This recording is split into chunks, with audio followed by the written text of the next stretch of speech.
এত কালো মেখেছে দুই হাতে, এত কাল ধরে কখনো তোমার করে তোমাকে ভাবি। এখন খাদের পাশে রাত্রিরে দাঁড়ালে চাঁদ ডাকে, আয় আয় আয়। এখন গঙ্গার তীরে দাঁড়ালে চিতাকার ডাকে, আয় আয় আয়। যেতে পারি কিন্তু কেন যাব?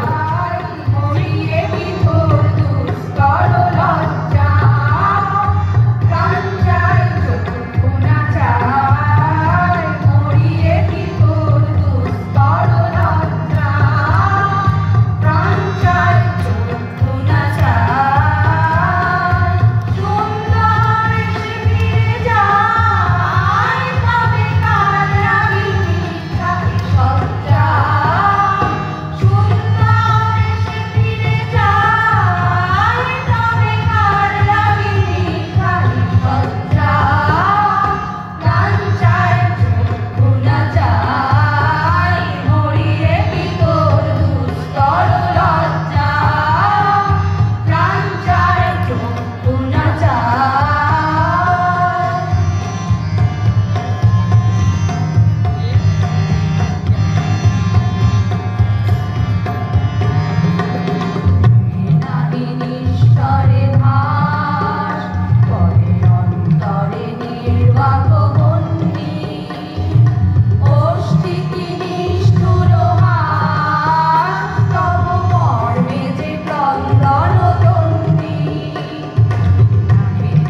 সে এখনো আতুরে পাথর হয়ে আছে।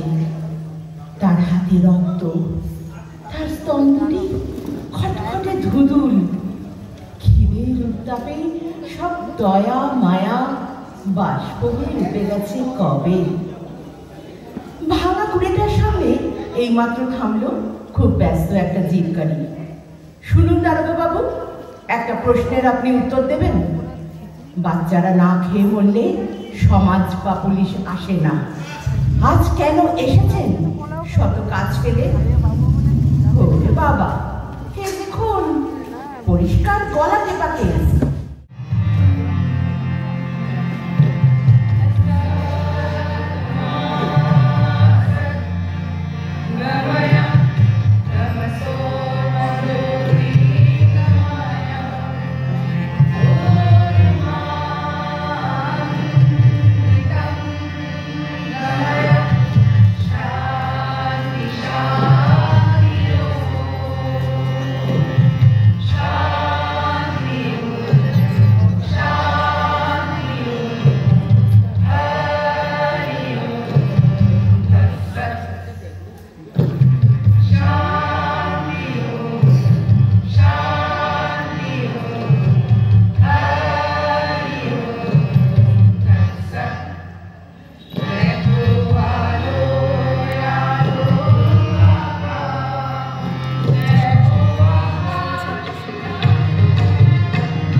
জন্মদিন আজ পয়লা শ্রাবণ।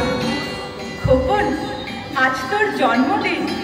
তুই যখন জন্মেছিলি আমরা তখন যাদবপুরে নতুন গড়ে ওঠা কলোনির টালির ঘরে তোর স্কুল মাস্টার বাবার সেই হারিকেনের আলোচনা ঘরে আনন্দে আর খুশিতে ঝলমলে হয়ে উঠেছিলেন তুই আসার পর। তোর নাম রেখেছিলেন সুকল্যাণ। মানুষটার মনটা ছিল একেবারে শিশুর মতন। অভাবে অনটনে বেঁচে থাকার নানান দুর্বিপাকেও ভেঙে পড়তেন না কখনো। সকলের ভালো চাইতেন মন থেকে। বলতেন, দেখো একদিন এই দেশের মানুষ ঠিক মুক্তি পাবে, অশিক্ষা থেকে, দারিদ্র্য থেকে, শোষণ থেকে মুক্তি। আজ পয়লা শ্রাবণ। খোকন, আজ তোর জন্মদিন।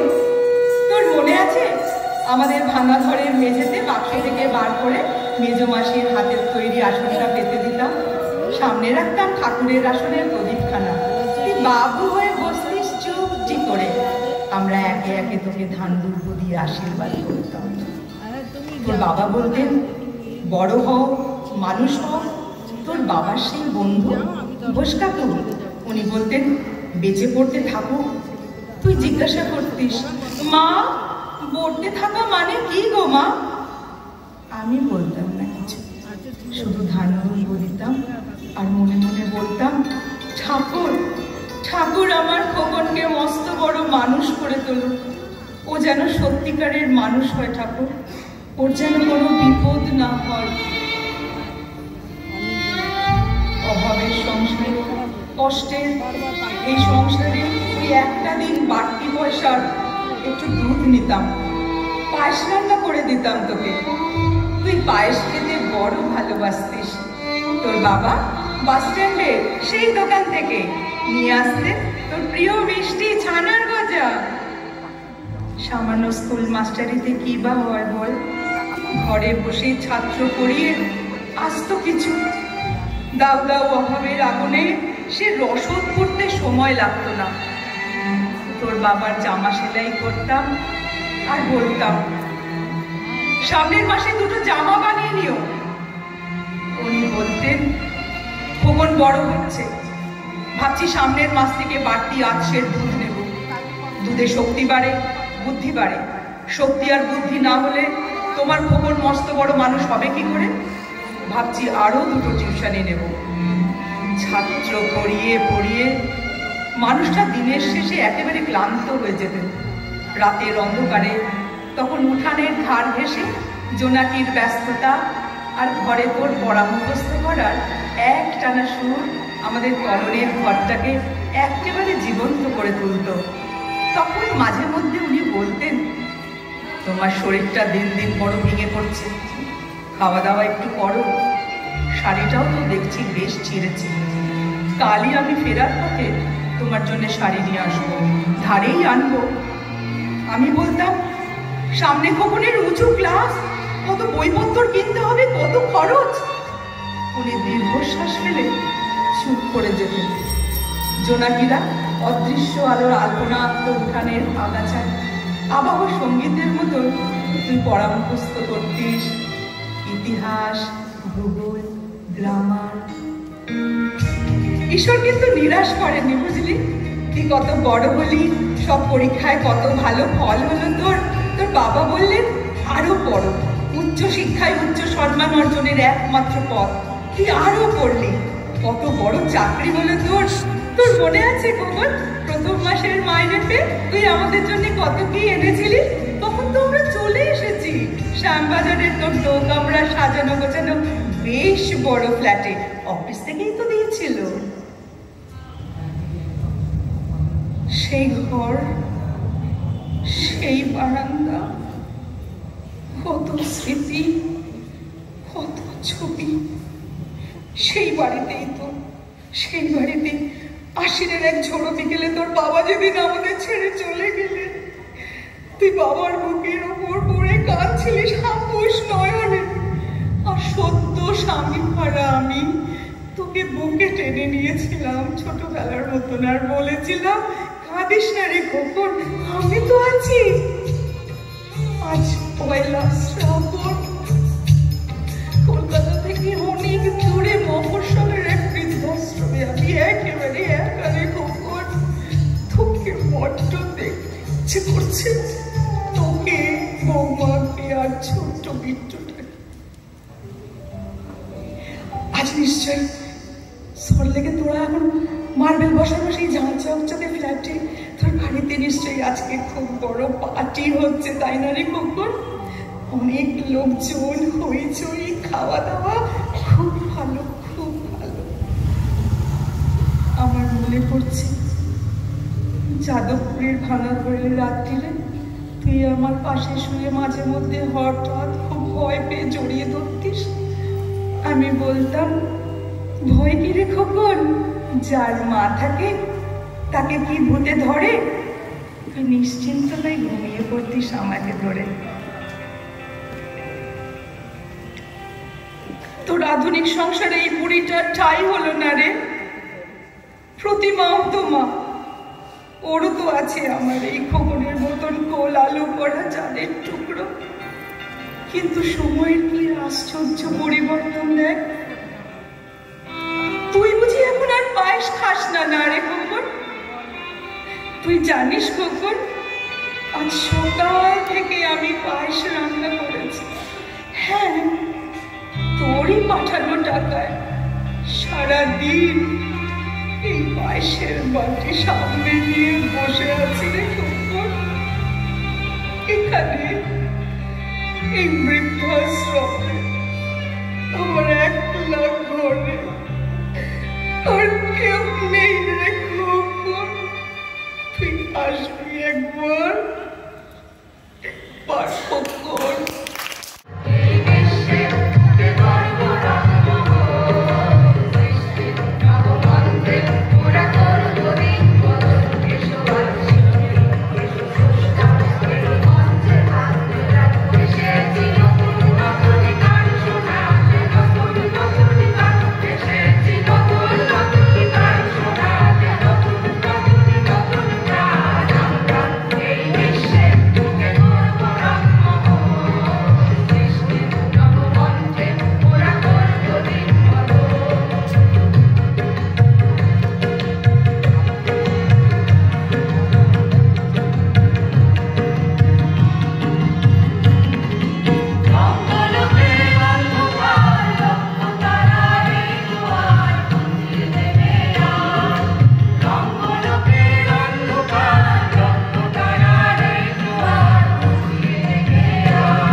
বসো, এবার তোমাকে তোমার সংসারের সব বুঝিয়ে দিই।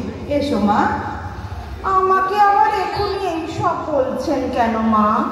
আপনি তো আছেনই আমার পাশে, আমি আস্তে আস্তে আপনার থেকে সব শিখে নেব। হ্যাঁ হ্যাঁ, সে তো আমি আছি, তবে দেখো আমার খোকা কত কষ্ট করে উপার্জন করে, মাথার ঘাম পায়ে ফেলে সারা বছর খাটে, সেই কষ্টটাকে আমাদের বুঝে নিতে হবে না?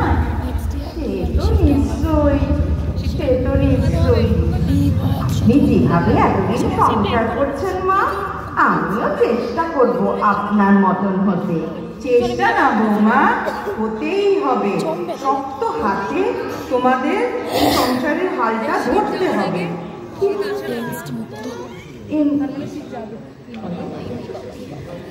আচ্ছা মা, আপনি যা বলবেন। এমনিতেই দেখো, এই কদিন হলো তোমাদের বিয়ে হয়েছে, বিয়েতে তো কত খরচ হয়ে গেল। কিন্তু মা, আমি বই বই করে খোকাকে বলেছিলাম এত লোক বলবার দরকার নেই, তা শুনলো ছেলে আমার কথা? কিন্তু মা, আমাদের বিয়েতে তো কতগুলো লোক খাওয়ানোর কি দরকার ছিল? কিন্তু মা, শুনুন আমার কথা, আমাদের বিয়ে তো কালীঘাটে হয়েছে মা, আর মাত্র 15 জন লোক খেয়েছে। তাও হ্যাঁ হ্যাঁ জানি, তোমাদের বিয়ে মন্দিরে হয়েছে, কিন্তু 15 জন? এই কথা তো ছেলে আমায় বলেনি, বললো 11 জন। না মানে লুচি, ছোলার ডাল আর মিষ্টি, তাই আরো 4 জন লোক বেড়ে গেল মা। আমি বারণ করেছিলাম, আমার কথাও শুনলো না। শুনবে না, এ ছেলে একটা কথা শুনবে না। আরে বাবা, যদি দুটো পয়সা থাকে তাহলে তো তোদেরই থাকবে।